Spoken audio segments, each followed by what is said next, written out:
Bienvenue dans l'émission Deviens artiste de ta vie, le podcast dédié à votre croissance personnelle. Ici, on parle de changement de vie, de nouveaux départs. On ose, on s'autorise, on se reconnecte à l'essentiel, on assume qui l'on est. Je suis Anne-Sylvie Dutry, entrepreneuse multifacette, conférencière inspirante et maîtresse de cérémonie pour des événements d'entreprise. Chaque mardi, je vous partage des réflexions puissantes, des clés concrètes pour retrouver confiance en vous et développer votre leadership, ainsi que des interviews inspirantes. Chaque épisode est une véritable invitation à l'introspection pour vous permettre, vous aussi, de devenir artiste de votre vie. Si ce podcast vous plaît, je vous invite à le noter sur la plateforme de votre choix et à le partager pour lui donner de la visibilité. Bienvenue dans ce nouvel épisode. Ça y est, elles sont là, les vacances tant attendues. À vous les mojitos, la plage, le sable blanc, les vagues, la nature. Waouh, on y est, ça fait extrêmement plaisir. On entend déjà les cigales, le bruit des glaçons dans le verre à l'apéro. Yes, les valises sont bouclées, direction les vacances, on est parti. Vous êtes plutôt vacances farniente ou au contraire vacances hyperactives? Pas toujours évident de trouver son rythme, surtout quand en fait on a vécu toute l'année avec une organisation, un planning, des choses à gérer, etc. Pour certaines, parfois c'est difficile parce qu'en fait on n'arrive pas à décompresser, on n'arrive pas à ralentir, on n'arrive pas à se déconnecter. Pour certains c'est très facile, et c'est vraiment salvateur, et pour d'autres c'est vraiment très compliqué. Alors ce que j'aimerais simplement partager avec vous, c'est qu'en fait les vacances, c'est pas toujours idyllique, c'est pas toujours ce qu'on croit, c'est pas toujours le truc génial. En fait, on s'aperçoit souvent qu'on doit composer. Alors ça n'a pas été souvent mon cas parce que souvent je partais seule avec ma fille, donc j'étais en autonomie complète. Par contre, je sais que quand on arrive pendant les vacances, chez des amis, avec la famille, etc., on se retrouve, c'est génial. Alors pour ça, c'est super. Franchement, c'est vrai que les vacances, c'est génial parce que ça va permettre de prendre le temps, de décompresser, de profiter des uns et des autres qu'on n'a peut-être pas eu le temps de voir pendant l'année. Donc on va ralentir, le rythme va être chouette. Mais en même temps, c'est un petit peu comme si on condensait la semaine de Noël, Nouvel An. Donc on va voir plein de gens tout le temps.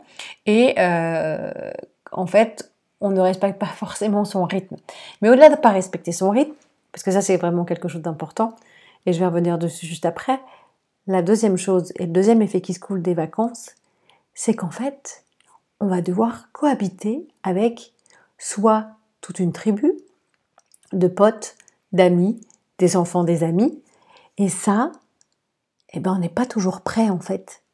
Et moi perso, j'admire les personnes qui sont capables de fonctionner en mode tribu.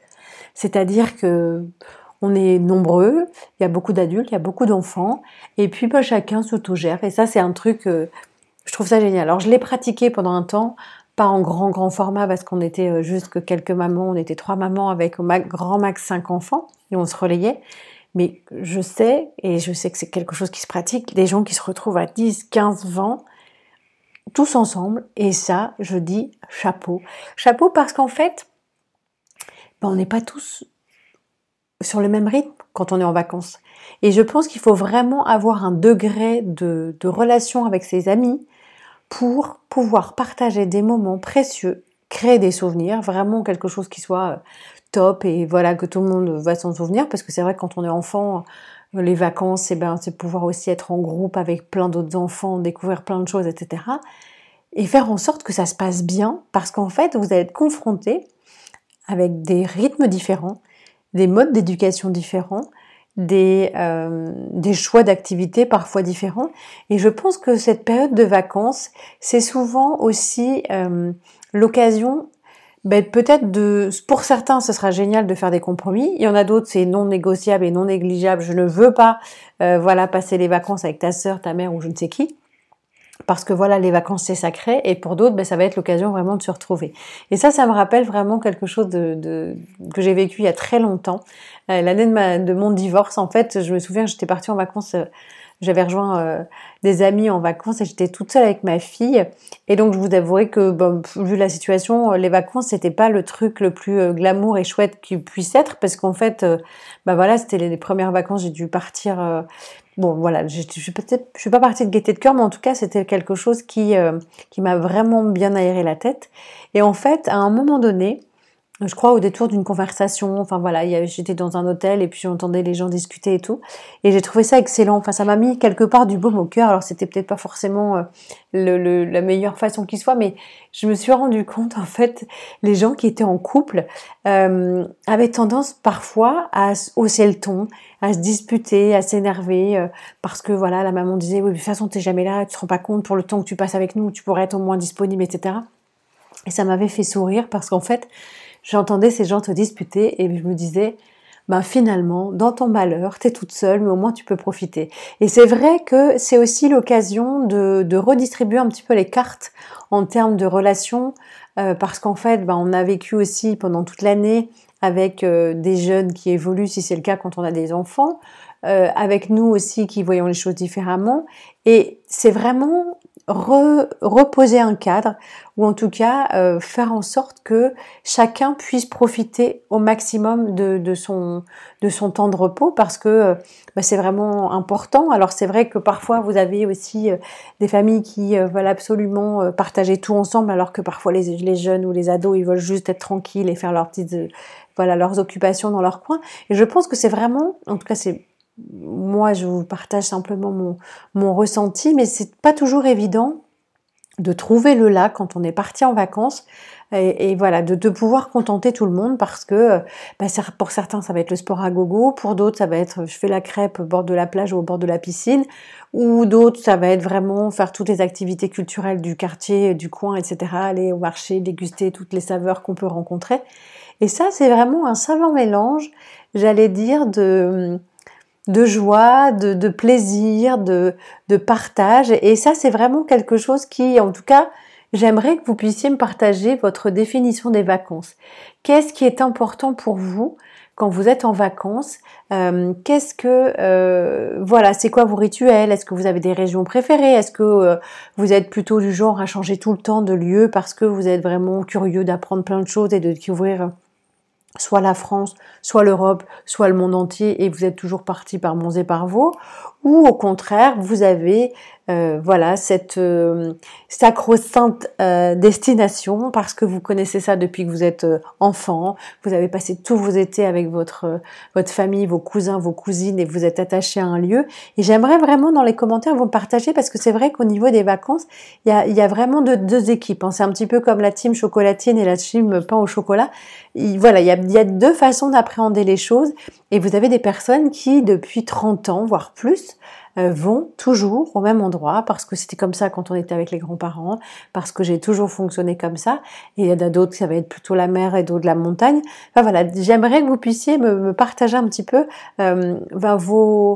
vos critères de choix pour les vacances. Est-ce que vous allez privilégier les activités, au contraire votre bien-être, voilà. Et c'est aussi intéressant de voir en fonction j'allais dire des personnalités, parce qu'il y a des personnes aussi qui voilà, qui vont changer complètement leur train-train quotidien et se dire bah voilà, pour changer la ville, le côté citadin, je vais vraiment partir en mode camping, en pleine nature, pour me décompresser, vraiment voilà, me libérer la tête.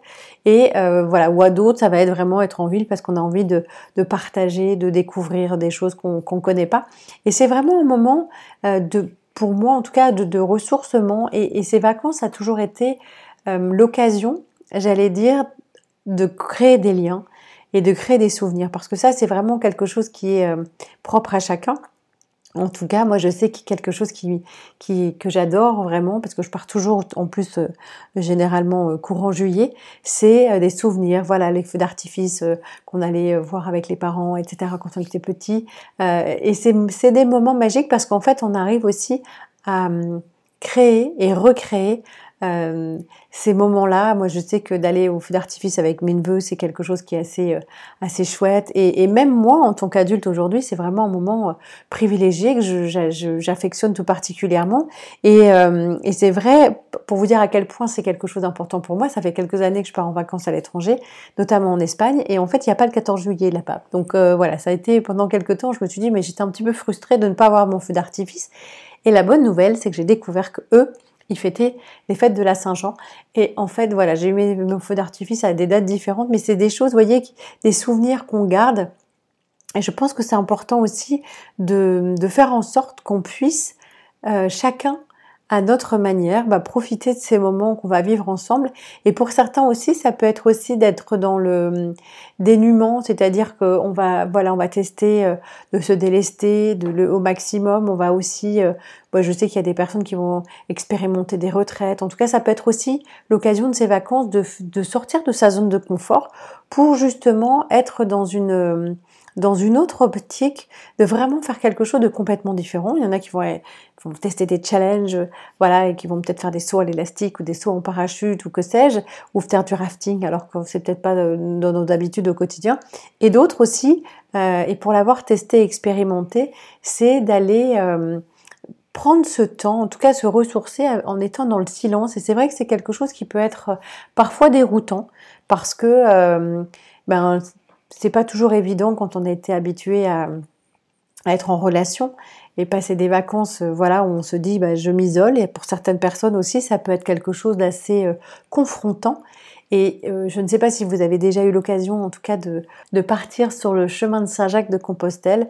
C'est quelque chose qui est vraiment très particulier et en même temps qui vous permet de vous reconnecter à l'essentiel. Et je l'ai testé l'année dernière, j'ai adoré. J'ai vraiment envie de reprendre ça l'année prochaine et je pense que je vais organiser, voilà, j'ai eu plusieurs demandes, donc je vais organiser des départs pour Saint-Jacques là, en 2026. Et c'est vrai que c'est quelque chose qui a été vraiment déterminant dans le fait d'aller se reconnecter à soi en étant attentif à ce qui se passe. Et ce que j'ai trouvé assez intéressant, et je vais faire le lien par rapport aux vacances et avec la valise, c'est qu'en fait, pareil, est-ce que vous êtes la team je pars avec presque rien, le minimum, ou au contraire je pars avec 3 douzaines de valises parce que j'ai peur de manquer. Et quand on fait Saint-Jacques de Compostelle, et moi j'ai trouvé ça génial, c'est qu'en fait dans notre sac à dos, on emmène avec nous nos peurs. On emmène nos peurs d'avoir froid, donc on va surcharger, on va prendre plein de fringues. On emmène nos peurs d'être malade, on va peut-être prendre une boîte de secours, enfin une trousse à la pharmacie XXL. On va aussi peut-être avoir peur d'avoir des bobos, donc voilà, on va devoir avoir des chauds doudous pour se se remonter un petit peu le moral. Et j'avais trouvé cette remarque, je sais plus qui m'avait dit ça, qu'on partait avec ses peurs. En fait, le poids de notre sac, c'était le poids de nos peurs. Et je vous invite à réfléchir à ça pendant vos vacances et de vous dire tout ce que j'ai emmené, est-ce que j'en avais vraiment besoin? Ou au contraire, j'aurais pu me délester. En tout cas, ce que je vous souhaite, c'est un magnifique été, de très belles vacances. Et moi, je vous dis à mardi.